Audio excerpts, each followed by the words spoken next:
Dear students, Namaste. In this video lecture, I am going to teach you the different features of Java programming language. It is a part of your first unit, that is Basic Constructs of Java. So let's start. तर या व्हिडिओमध्ये आपण Java programming लँग्वेजचे वेगवेगळे features पाहणार आहोत, जे की total 12 features आहेत. फीचर्स म्हणजेच या जावा लँग्वेजची वेगवेगळी वैशिष्ट्ये.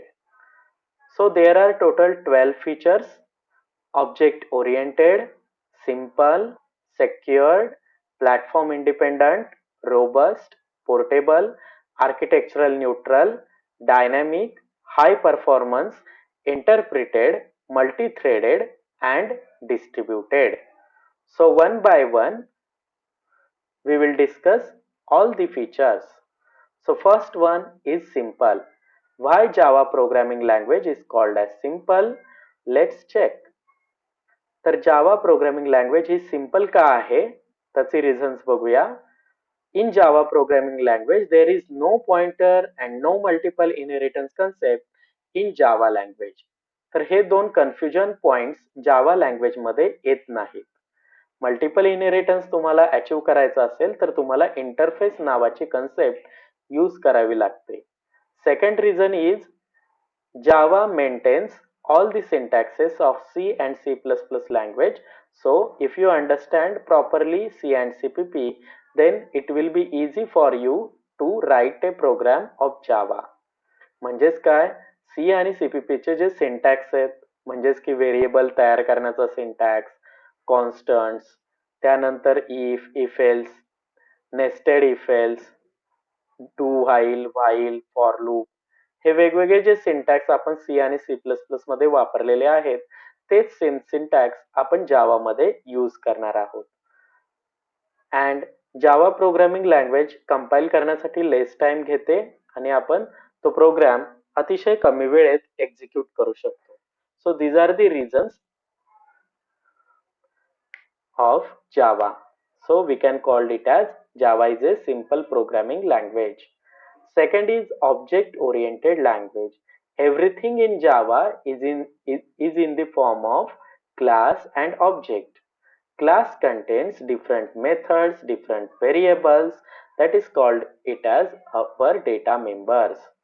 We can access all the class data members like variable, methods by using object of that class. Suppose this is my example. Here I created a class E and here I created a object of class E. So how to create an object? First mention the type of class, that is E, then your object name, then new keyword and then your default constructor. Then Java automatically allocates a memory for E and now E can access all the class data. Means what, Java मध्ये जे काही आपण perform करणार आहोत ते सर्व class आणि ऑब्जेक्टच्या फॉर्म मध्ये आपल्याला परफॉर्म करावं लागेल. जर तुम्हाला क्लासचे व्हेरिएबल्स, मेथड्स ऍक्सेस करायचे असेल तर तुम्हाला अगोदर जावाचा त्या क्लासचा ऑब्जेक्ट तयार करावा लागेल and then you can access everything from the class. That's why Java is called as object oriented language. Second one is platform independent. Platform म्हणजे काय, तर ऑपरेटिंग सिस्टीम आणि हार्डवेअर यांच्या कॉम्बिनेशनला आपण प्लॅटफॉर्म म्हणू शकतो.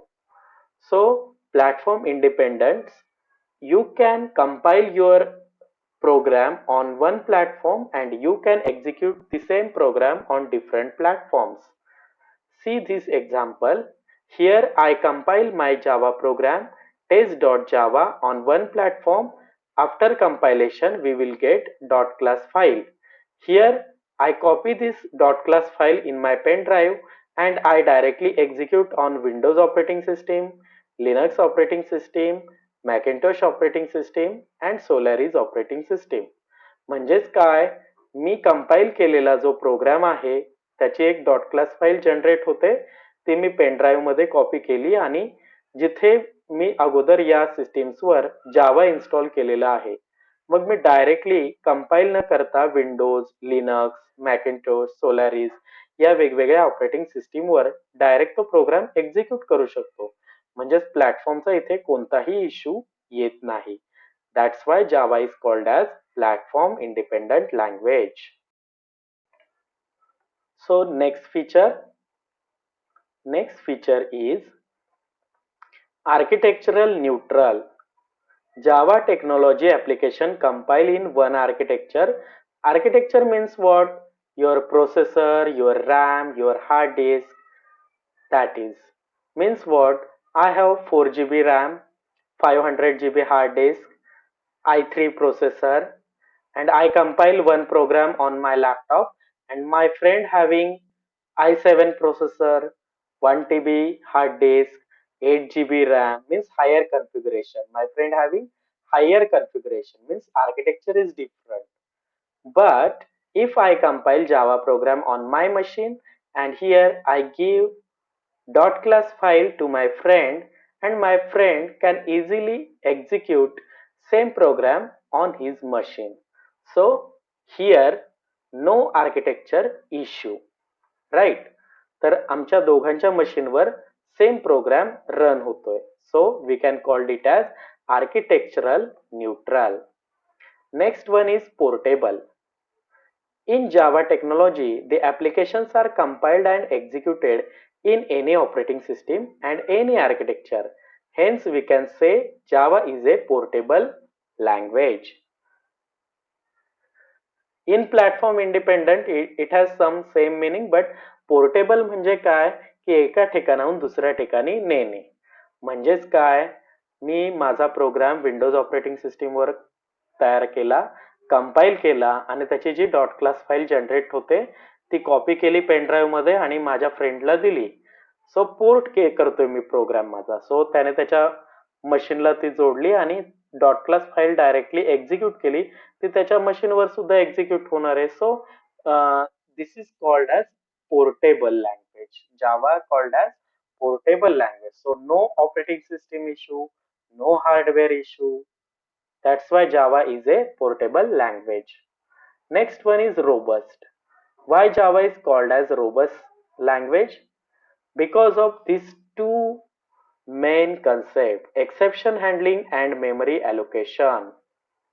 First one is exception handling. Suppose I have 100 lines of code in single program.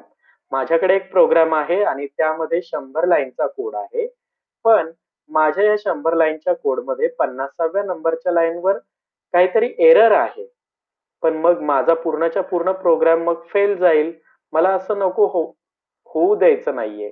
तर मला काय करायचंय, 50व्या लाईनला स्किप करायचंय आणि उरलेल्या 99 लाईन्स आपल्याला एक्झिक्यूट झाल्या तर आपला प्रोग्राम निदान 99% तरी आउटपुट करेक्ट देईल, राईट? तर ही कन्सेप्ट आपल्याला करायची असेल तर आपल्याला ते एक्सेप्शन म्हणजेच तो एरर हँडल करावा लागेल. That is called as exception handling. So जावामध्ये हे फीचर्स अवेलेबल आहे. आपण पुढील युनिटमध्ये ही कन्सेप्ट डिटेलमध्ये बघणारच आहोत. Next is memory allocation. Java is a dynamic memory allocation language. It allocates and deallocates memory for objects at runtime. ज्यावेळी माझा प्रोग्राम रन होतोय त्याच वेळी जावा काय करतो की तुमच्या ऑब्जेक्ट्सना मेमरी अलोकेट करतो आणि नंतर ते ऑब्जेक्ट जर युजफुल नसतील किंवा तुम्ही यूज करत नसाल पुढे प्रोग्राम मध्ये, देन जावा काय करतो की ऑटोमॅटिकली त्यांची मेमरी डिअलोकेट करतो, म्हणजेच डिलीट करून टाकतो. दॅट्स वाय या दोन रिझन मुळे जावाला आपण रोबस्ट प्रोग्रामिंग लँग्वेज असं सुद्धा म्हणू शकतो. Next one is secure. Java provides high level security. आणि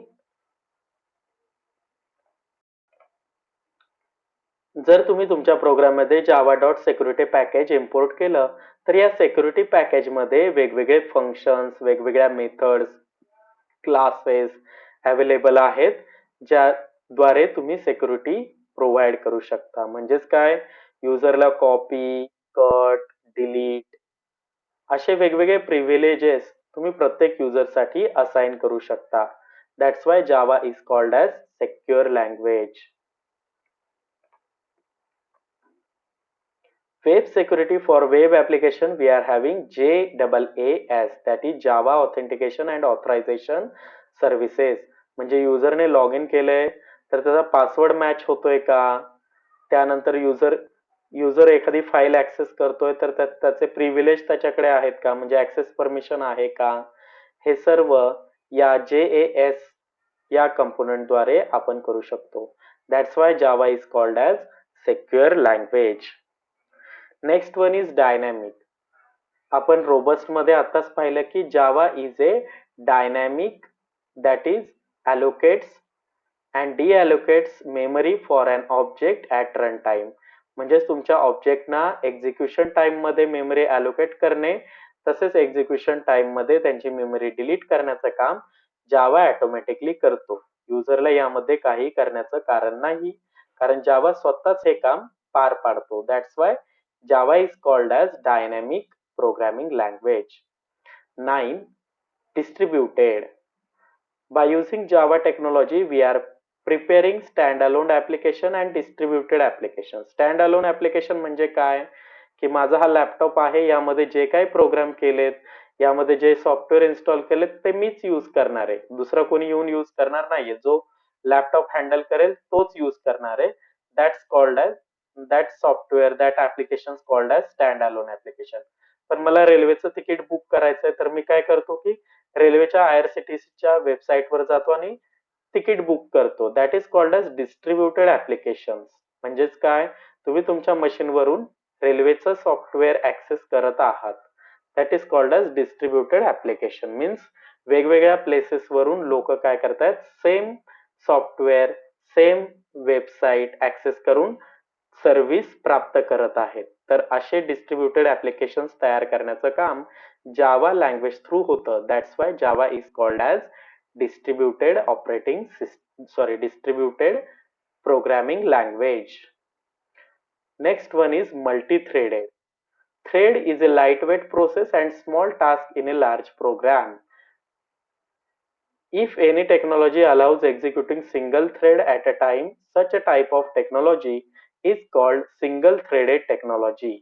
If any technology allows creating and executing more than one thread, it is called as multi-threaded technology called Java. म्हणजेच काय, माझा एक मोठा प्रोग्राम आहे आणि मी त्या प्रोग्रामला तुकड्या तुकड्यांमध्ये डिव्हाइड केलेला आहे आणि प्रत्येक तुकडा म्हणजेच प्रत्येक डिव्हाइड केलेला पार्ट काय करतोय, एक सिंगल ऑपरेशन परफॉर्म करतोय. So we can called it as one thread. Means it execute single operation.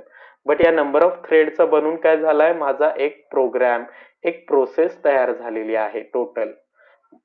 म्हणजेच काय, मल्टिपल या प्रोग्राम मधले मला काही thread at a time execute करायचे. That is called as multi-threading, and we can achieve this multi-threading by using Java programming language.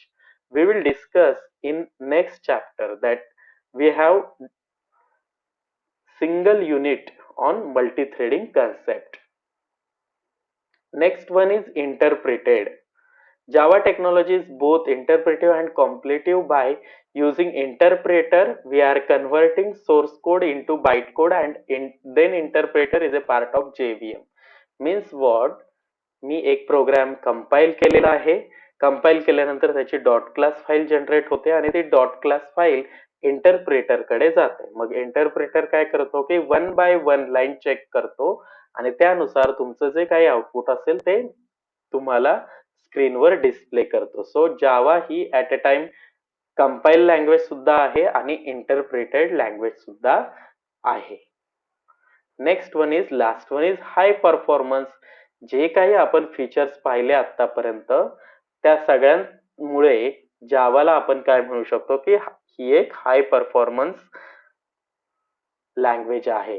जसे की आपण फीचर्स पाहिले, robust, security, platform independent, dynamic and so on. That's why we can call it as high performance programming language.